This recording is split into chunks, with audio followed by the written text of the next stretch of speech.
हाँ तो दोस्तों, स्वागत है आपका हिंदी टेक यूआई में।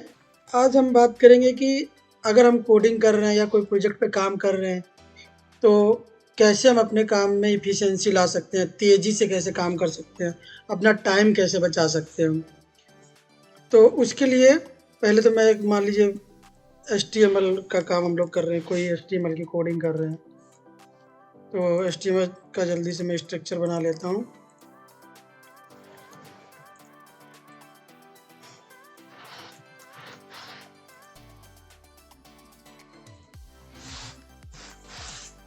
तो मैंने ये फ़ोल्डर बना लिया CSS का, JS का, फ़ॉन्ट्स का और इमेजेस का।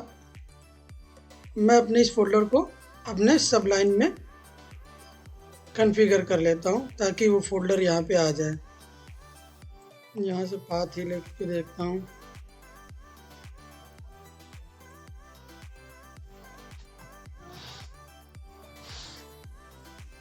तो इस तरीके से हमारा पीछे वाला बंद है।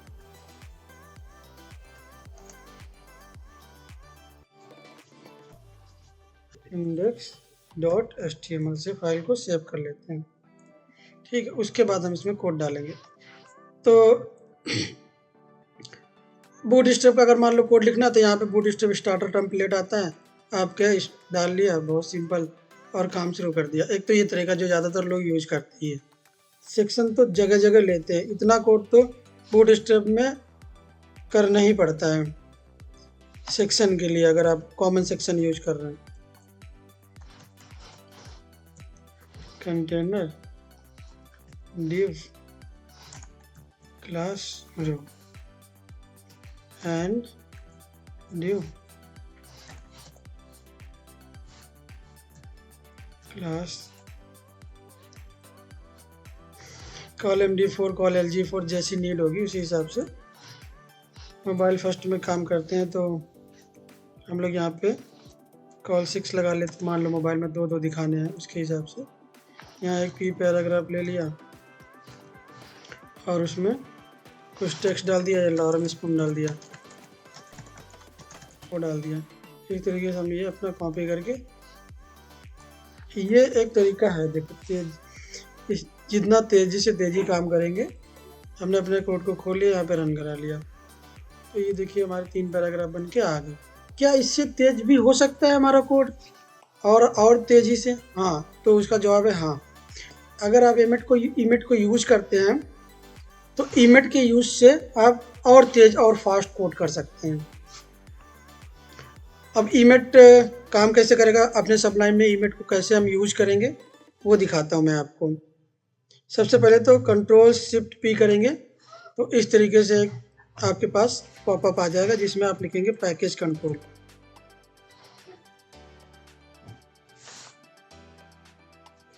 तो जब आप लिखेंगे पैकेज कंट्रोल तो यहाँ पे आ जाएगा पैकेज इंस्टॉल। आप पैकेज इंस्टॉल पे क्लिक कर देंगे तो देखिए यहाँ पैकेज इंस्टॉल होने लगा। पैकेज इंस्टॉल हो गया। अब आप लेंगे एमेट टाइप करिए। अगर मान लीजिए गलती से ये हट जाती है विंडो, फिर आप Ctrl+Shift+P करके अपना वापस से लिखेंगे जब पैकेज, तब फिर से आपको पैकेज इंस्टॉल वाले पे ही क्लिक करना है। पैकेज इंस्टॉल पे क्लिक करेंगे, आपकी वही विंडो वापस आ गई। अब यहाँ पे आप एमेट लिख देंगे, पॉपअप विंडो है एक तरीके से। एमेट लिखेंगे। अब एमेट सबसे ऊपर ही देखिए आ गया एमेट को क्लिक कर देंगे और ये ऑटोमेटिकली इंस्टॉल हो जाएगा। देखिए यहाँ इंस्टॉल है, नीचे जहाँ मेरा माउस है वहाँ पे देखिए इंस्टॉलेशन चालू हो गई और ये इंस्टॉल हो भी गया। बहुत ही आसान था। और अब हम लोग अपने पूरे सबलाइन को बंद करके वापस चालू करता हूँ ताकि सारी चीज़ें सही से आ जाए। अब मैंने ये सारा चीज़ हटा दिया। हाँ तो दोस्तों, जैसे एमिट हमारा हो गया, इंस्टॉल हो गया और उसमें कॉन्फ़िगर हो गया हमारे सबलाइन में, तो हमने दोबारा से उसको बंद करके सबलाइन को वापस ऑन कर दिया है। अब हमने क्या किया, शिफ्ट के साथ एक्सक्लेमेशन मार्क लिया। बस इतना ही करते ही देखिए सजेशन में भी आ गया कि इतना कोड आ जाएगा। बस आप टैब दबाएंगे, अपने आप कोड लिख के आ जाएगा। ईजी है, बहुत ही आसान। अब आप कोई कोड करना चाहते हैं, मान लीजिए आप लिख रहे हैं 9 बार लिख रहे हैं, नव लिया, नव के अंदर आपको UL लगाना है, LI लगाना है, और इसी LI को मान लीजिए 4 बार लगाना है, तो आप यहाँ 4 क्लिक करके टैप दिया, 4 बार LI आ गया। ये चीज़ हो गई। लेकिन बूट स्ट्रैप के साथ करेंगे तो और फास्ट होगा, क्योंकि बूट स्ट्रैप की चीज़ें तो आपको पहले से आता है, नॉलेज है। अब आप मान के चलता हूँ बूट स्ट्रैप आपको आती है, तो ये सारी चीज़ें यूज करेंगे तो मुझे लगता है आप अपना प्रोजेक्ट को बहुत ही जल्दी कर लेंगे।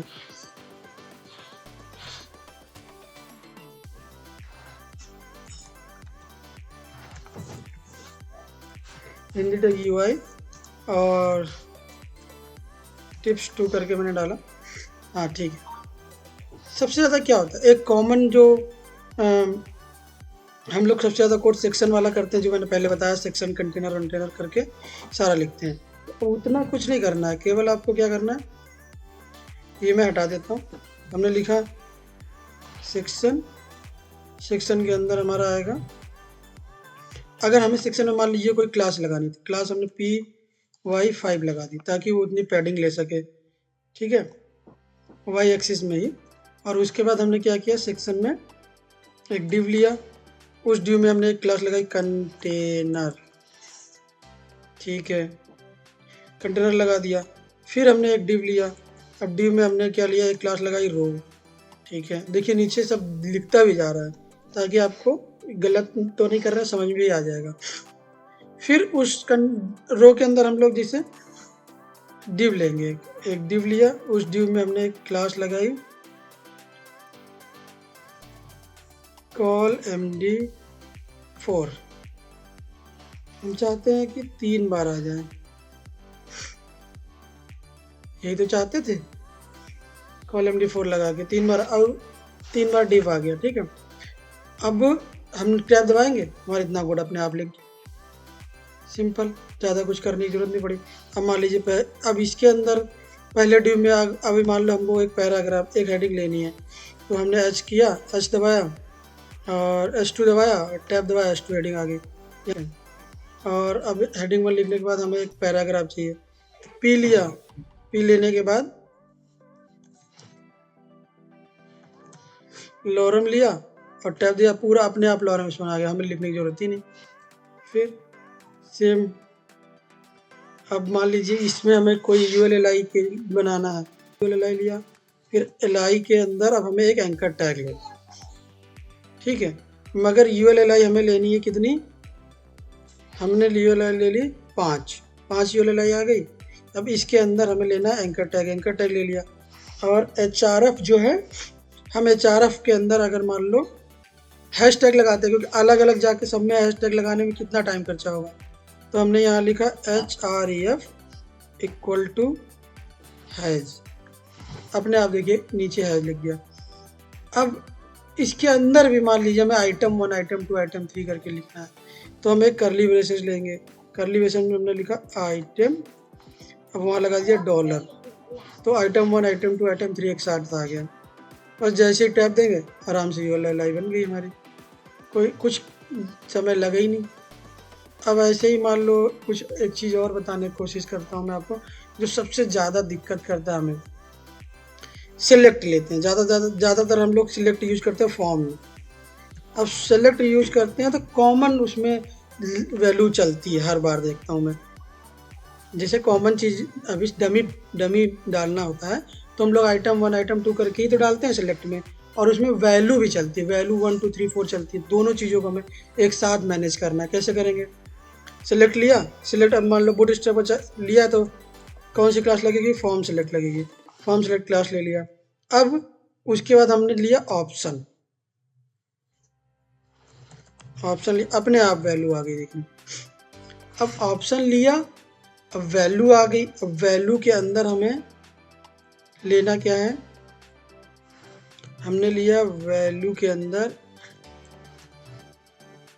इक्वल टू $, ठीक है। तो अब हमारा वैल्यू 1 आ रहा है अभी, मगर हमें ऑप्शंस कितने चाहिए, मान लेते हैं हमें ऑप्शन चाहिए 4, हमारे 4 ऑप्शन आ गए, तो 4 वैल्यू, 5 ऑप्शन लिया, 5 वैल्यू अपने आप आ गई। करली ब्रेसेस में हमने लिखा, मान लीजिए हमने आइटम डॉलर, तो हमारे आइटम 1 2 3 आ गए। अब बस टैप दिया, पूरा कोड बन के आ गया। इसका आउटपुट देखना चाहते हैं आप, इस आउटपुट में आप देख सकते हैं कि हमारा आइटम आ गया है।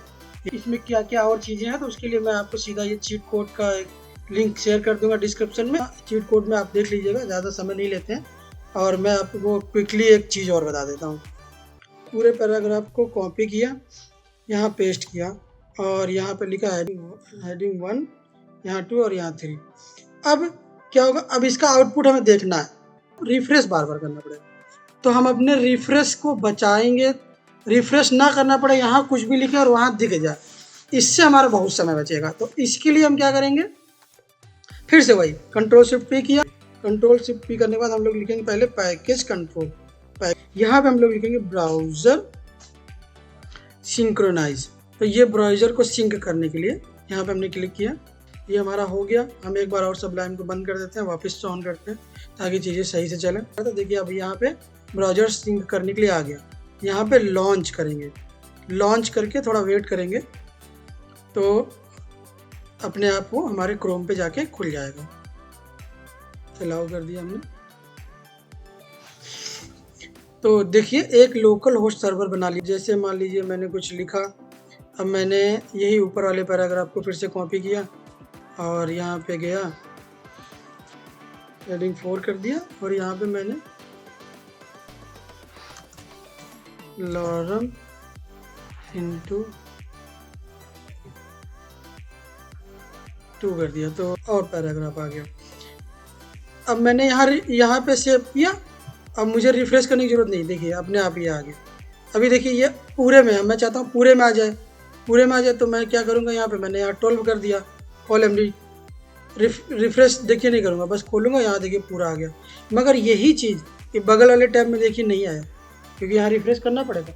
ये लोकल होस्ट बना के कर रहा है, लेकिन यहाँ पे ये फाइल के थ्रू चल रहा है, फाइल वाला पाथ ले रहा है।